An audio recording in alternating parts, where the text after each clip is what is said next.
17절에 보시면 그렇게 말씀을 시작하고 있습니다. 연락을 좋아하는 자, 결국 그 사람은 가난하게 될 것이고 술과 기름을 좋아하는 사람은 부하게 되지 못할 것이다.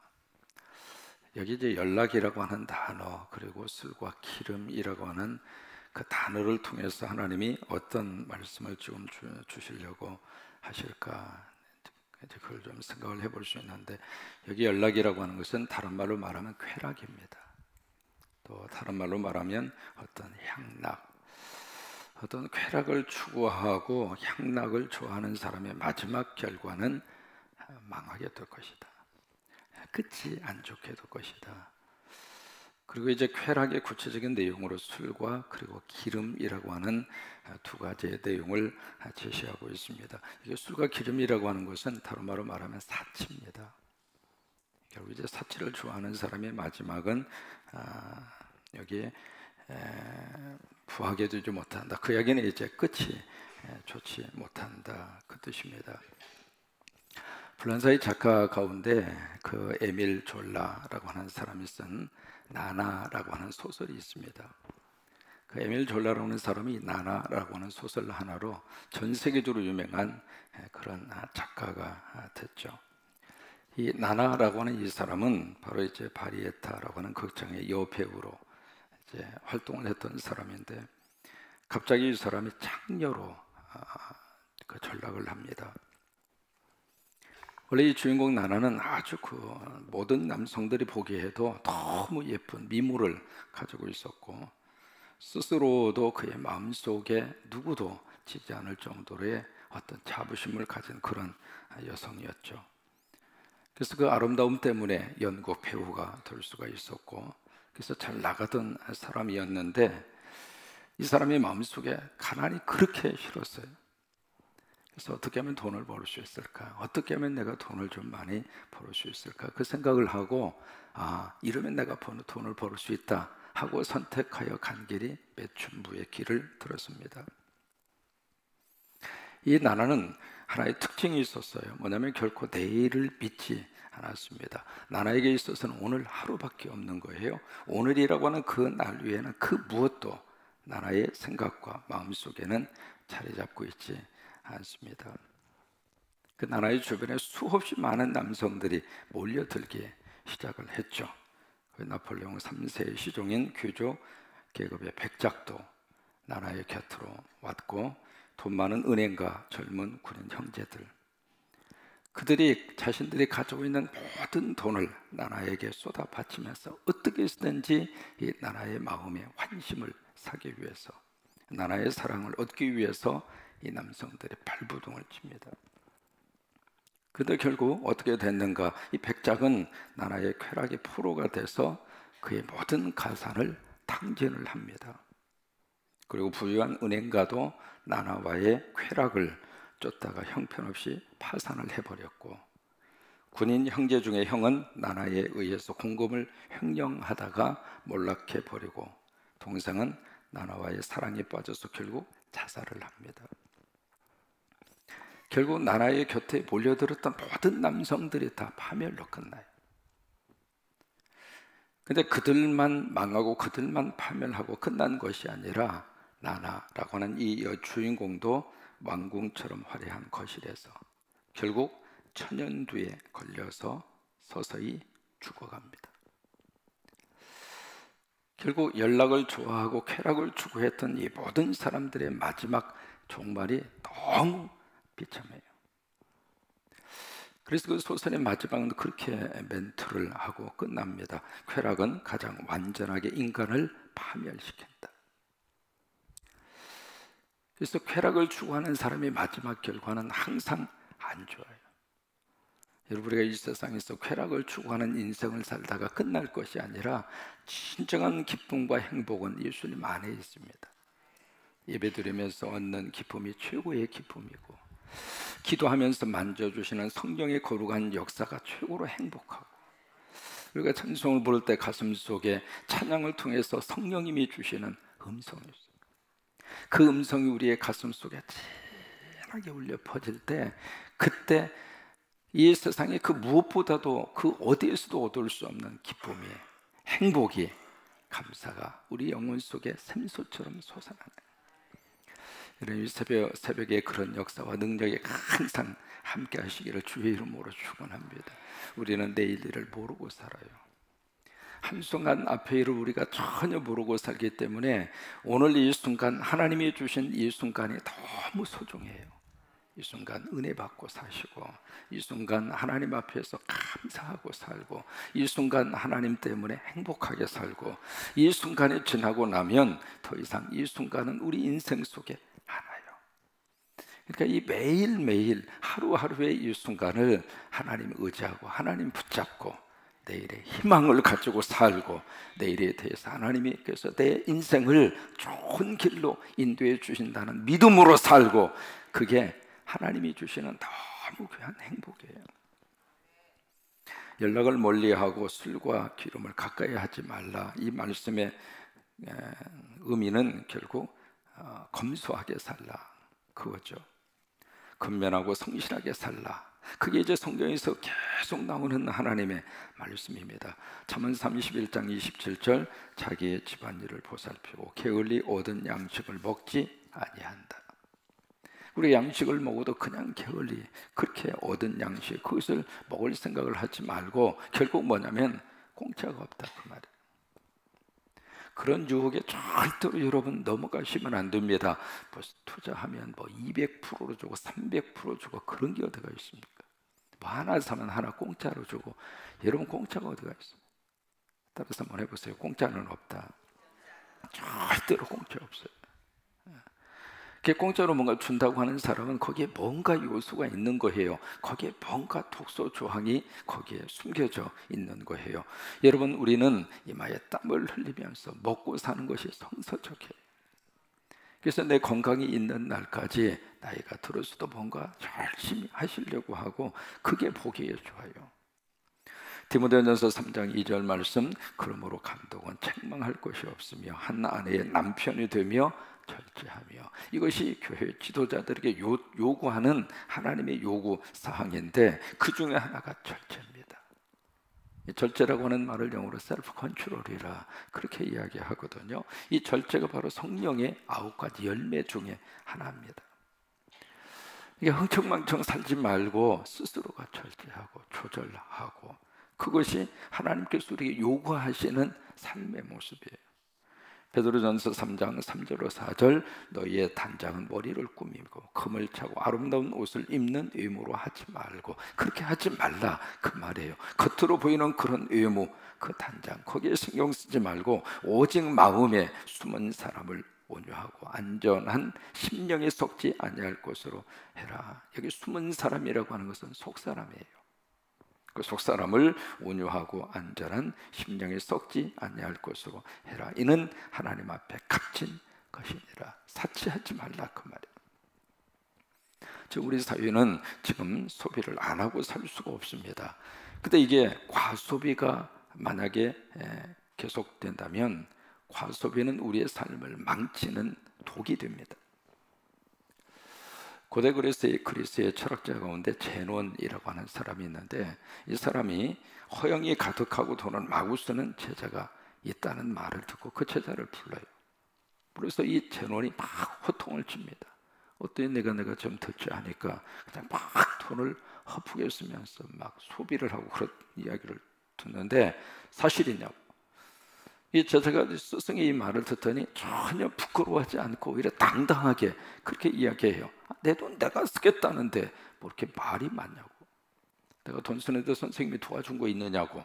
내가 쓸 수 있는 능력이 있어서 내가 마음대로 쓰는데 뭐 선생님이 간섭을 하느냐고. 그렇게 그 제자가 대드니까 이 제논 스승이 그에게 이야기해요. 야 이놈아, 소금이 많다고 음식에다 소금을 막 치는 사람이 어디가 있냐. 여러분 그래야 안 그래요? 소금이 많다고, 아니 소금이 많다고 그 소금을 갖다가 퍼붓는 사람이 어디가 있느냐고요. 여러분 똑같은 원리입니다. 내가 쓸 수 있다고 그래서 그냥 마음대로 갖다가 과소비를 하고 쏟아붓고, 그건 하나님이 기뻐하는 삶이 아니에요. 미국의 뉴스위크지라고 하는 잡지가 있죠. 신문이 있잖아요. 그 신문에서 우리 가슴에 새겨들어야 할 그런 말을 한번 지적한 적이 있습니다. 뭐라고 썼느냐면 한국 사람들은 너무 일찍 부자 행세를 하고 있다. 너무 일찍 우리 한국 사람들은 샴페인을 너무 일찍 터뜨렸고 너무 부자처럼 살고 있다, 그 말이에요. 지금 전 세계에서 가장 값비싼 와인이 가장 잘 팔리는 데가 한국입니다. 명품이라면 4족을 못 쓰고, 해외 나들이를 가서 돈을 그냥 펑펑 쓰는데 외국 관광객의 2배를 한국 사람들의 해외에 가서 쓰고 있어요. 그러면서 강남의 한 백화점의 예를, 그 뉴스위크 제가 예를 들었습니다. 거기에 보면 340만 원짜리 어린이용 침대가 날개 돋친 듯이 팔린다는 거예요.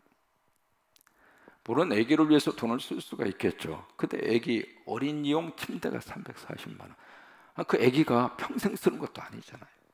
조금 쓰고 나면 더 이상 쓸 수가 없는데 그 340만 원짜리 어린이용 침대를 갖다가 쓰고 또 530만 원짜리 외제 골프 세트가 그냥 갖다 놓는 대로 다 팔리고, 심지어 거기서 뭐라고 쓰고 있느냐면 팬티 하나가 80만 원이래야. 80만 원짜리 팬티가 팔리고 있다는. 그래서 그 팬티 입으면은 뭐가 좋은지 모르겠어요. 이게요, 내가 능력이 있다고 그래서, 내가 돈이 있다고 그래서 사치하고 낭비하는 것은 큰 죄예요. 그렇게 하지 말라고 하는 거예요. 뭔가 하나님이 물질을 주시고 쓸 수 있는 어떤 여력을 주셨을 때에는 나만 위해서 쓰라고 주신 게 아니에요. 그것을 통해서 하나님을 위해서도 쓰고 이웃을 위해서도 쓰고, 어제 하나님 말씀하셨잖아요. 혼자 먹지 말라고요. 같이 먹으라고. 나 혼자서 그것을 맛있는 것을 혼자 몰래 살짝 그렇게 먹는 것은 성서적이지가 않아요. 그 능력이 있다 하더라도 그것을 나만을 위해서 쓰지 말고 주님을 위해서 쓰고 이웃을 위해서 쓰고, 그렇게 쓰라고 하나님이 주셨지 혼자서 그냥 막 그 아니라고 하는 거예요. 쌀투주에서 바닥 긁는 소리가 딱딱 날 때에는 더 이상 저축할 수가 없다, 그런 말이 있습니다.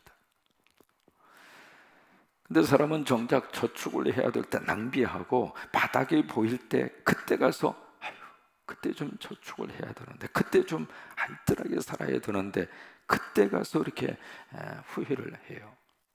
사람은 있을 때 전략을 해야 돼요. 모든 것들은 다 바닥나게 되어져 있습니다. 이 세상에 바닥나지 않는 것은 아무것도 없어요. 모든 것은 다 바닥이 나요. 여러분, 쌀도 그러고 그리고 물질도 그러고 냉장고에 있는 거 계속 채울 수 있을 것 같아요? 아니에요. 바닥날 때가 있습니다.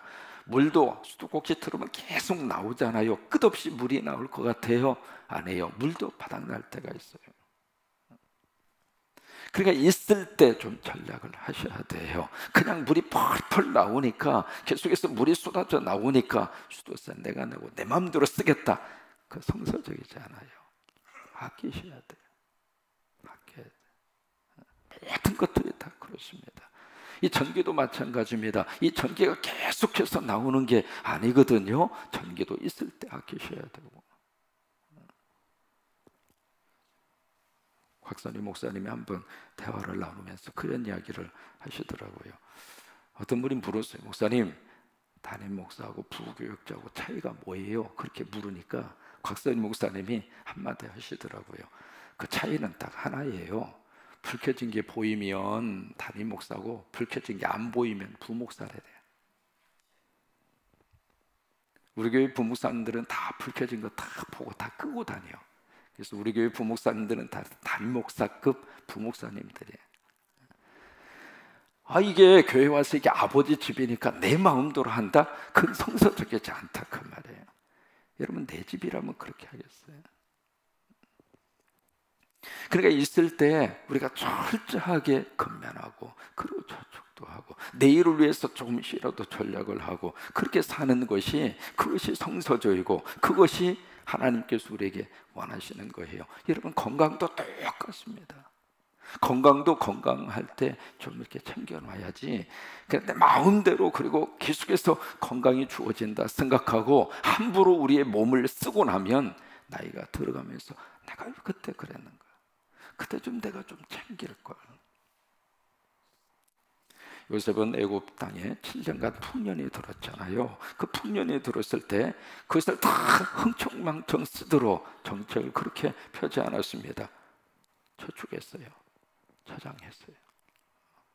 지금 한국이 복지라고 하는 개념이 들어오면서부터 이게 앞으로 나라의 살림이 어떻게 될까 우리가 기도하고 걱정하지 않을 수가 없습니다. 지금 내가 복지를 위해서 뭔가 타서 쓰는 것은 참 행복하고 좋죠. 그런데 나라도 이게 계속해서 나라의 국가의 재정이 계속해서 펑펑 늘어나는 게 아니거든요.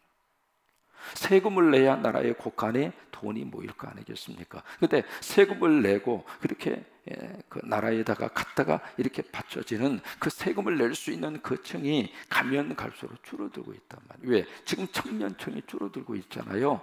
일을 해서 세금을 내는 그 층이 해가 갈수록 줄어들고 있다. 근데 나이 드신 분들은 돈을 더 달라고 그러잖아요. 더 복지를 위해서 더 많이 써달라고 그러잖아요. 그러면 개인 삶이랑 나라 살림이랑 똑같은 거예요. 쓸 수 있는 것은 이 정도인데 달라고 하는 것은 이만큼이야. 그러면 나중에 어떻게 돼요? 결국 거덜나는 거예요.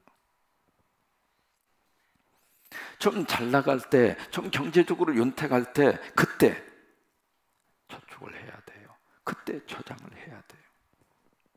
요셉이 바로 그 정책을 펴잖아요. 그래서 7년 동안 풍년이 들었을 때 그것을 다 쓰도록 그렇게 방치하지 않고 다 미래를 위해서 저축하고 미래를 위해서 저장하고, 결국 7년 흉년이 들었을 때 그 주변에 있는 모든 나라들은 다 기근이 들어서 먹을 것이 없어서 그렇게 핍절해 있었을 때 애굽 땅만은 먹을 게 있었어요. 이것이 이 믿음 안에서 사는 사람의 삶의 지혜입니다. 여러분, 지금 뭔가 하나님이 주신 것이 있으면 그것을 다 쓰지 마시고 미래를 위해서 잘 저축하고 그리고 전략하시고 아끼시고 그렇게 하셔서, 왜요? 사람은 7년 풍년만 있는 게 아닙니다. 반드시 사람은 7년 흉년이 있습니다. 이것은 자꾸 이렇게 사이클처럼 돌아가는 거예요. 항상 주머니에 돈이 있는 게 아닙니다. 언젠가는 주머니에 돈이 필 때가 있어요. 그러니까 그런 모습으로 자꾸 이렇게 인생이 마치 롤러코스터를 타는 것처럼 올라갈 때도 있고 내려갈 때도 있고 항상 그러거든요. 햇볕이 쨍쨍 내려칠 때도 있고 비가 쏟아질 때도 있고, 그러니까 그것이 자꾸 사이클처럼 지금 오게 되어져 있어요. 그러니까 지금 뭔가 건강하면 앞으로 내 미래를 위해서 건강도 잘 챙기시고 전략도 하시고, 내가 지금 쓸 수 있는 돈이 있으면 지금 내가 10,000원이 있다. 그럼 10,000원 다 쓰지 말고 그 중에 2,000원이든 3,000원이든 전략을 하고 그렇게 하셔서 매일매일 미래가 더 풍요롭고 미래가 더 여유 있는 하나님의 축복된 삶이 되시기를 주의 이름으로 축원합니다. 우리 17절의 말씀 다시 한번 읽습니다. 연락을 좋아하는 자는 가난하게 되고 술과 기름을 좋아하는 자는 부하게 되지 못하느니라. 아멘. 같이 우리 찬송하실까요? 39장입니다.